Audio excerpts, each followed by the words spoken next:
অনেক দিন থেকেই আমার একটা পাহাড় কেনার শখ, কিন্তু পাহাড় কে বিক্রি করে তা জানি না। যদি তার দেখা পেতাম, দামের জন্য আটকাতো না। আমার নিজস্ব একটা নদী আছে, সেটা দিয়ে দিতাম পাহাড়টার বদলে। কে না জানে পাহাড়ের চাইতে নদীর দামই বেশি। পাহাড় স্থাণু, নদী বহমান। তবু আমি নদীর বদলে পাহাড়টাই কিনতাম, কারণ কারণ আমি ঠকতে চাই। নদীটাও অবশ্য কিনেছিলাম একটা দ্বীপের বদলে। ছেলেবেলায় আমার বেশ ছোট্ট খাট্ট ছিমছাম একটা দ্বীপ ছিল, সেখানে অসংখ্য প্রজাপতি।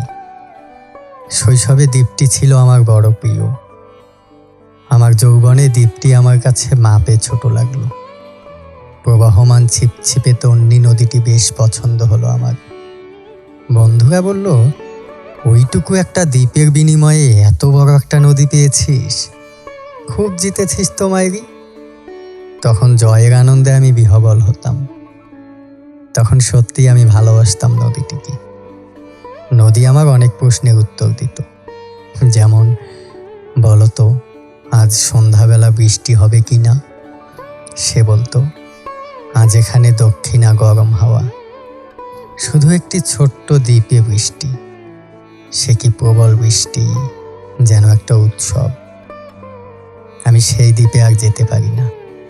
সে জানতো, সবাই জানে, শৈশবে আর ফেরা যায় না। এখন আমি একটা পাহাড় কিনতে চাই। সেই পাহাড়ের পায়ের কাছে থাকবে গহন অরণ্য। আমি সেই অরণ্য পার হয়ে যাব, তারপর শুধু রুক্ষ কঠিন পাহাড়।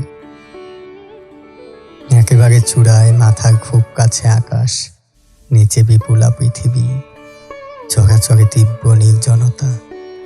আমার কণ্ঠস্বর সেখানে কেউ শুনতে পাবে না। আমি শুধু 10 দিককে উদ্দেশ্য করে বলবো, প্রত্যেক মানুষই অহংকারী। এখানে আমি একা, এখানে আমার কোনো অহংকার নেই। এখানে জয়ী হবার বদলে ক্ষমা চাইতে ভালো লাগে।